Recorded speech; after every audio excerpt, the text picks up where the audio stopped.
જય માતાજી મિત્રો, સ્વાગત છે આજના નવા વિડીયોમાં। આજે તારીખ છે 3/8/2026 ને ઘણા બધા મિત્રોની કોમેન્ટો આવતી હતી કે હજુ સુધી દાંતીવાડા ડેમમાં નવા નીરનું આગમન થયું કે નહીં અને દાંતીવાડા ડેમના તાજા અને લાઈવ સમાચાર લાવો। તો આજે આપણે બનાસકાંઠા જિલ્લાના જીવાદોરી સમાન ગણાતા દાંતીવાડા ડેમ ઉપર એક નજર કરીએ તો ચોમાસાની શરૂઆત થઈ ગઈ છે અને કેટલાક વિસ્તારમાં સારો એવો વરસાદ વરસ્યો હતો। તેની સાથે મિત્રો આ 2 દિવસ મિત્રો હવામાન વિભાગની આગાહી પ્રમાણે મિત્રો બનાસકાંઠા જિલ્લામાં જેવો જ હોય તેવું વરસાદનું આગમન થયું નથી। અને હવે આપણે દાંતીવાડા ડેમ ઉપર એક નજર કરીએ તો હાલમાં દાંતીવાડા ડેમની સપાટી 570 ફૂટે છે અને દાંતીવાડા ડેમની ભયાનક સપાટી 604 ફૂટ છે। અત્યાર સુધીમાં દાંતીવાડા ડેમ 26.30% ભરાયેલો છે।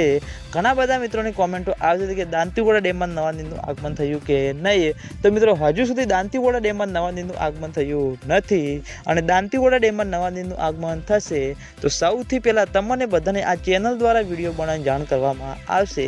એટલે તમે બધા અમારી ચેનલ ઉપર નવા હોય તો વિડીયોને લાઇક કરી દેજો, કોમેન્ટ કરી દેજો અને ચેનલને સબસ્ક્રાઈબ પણ કરી દેજો, જેથી કરીને અમે દાંતીવાડા ડેમના અવનવા વિડીયો લઈને આવીએ તો સૌથી પહેલાં તમને બધાને ખબર પડી જાય। તો મિત્રો જય માતાજી।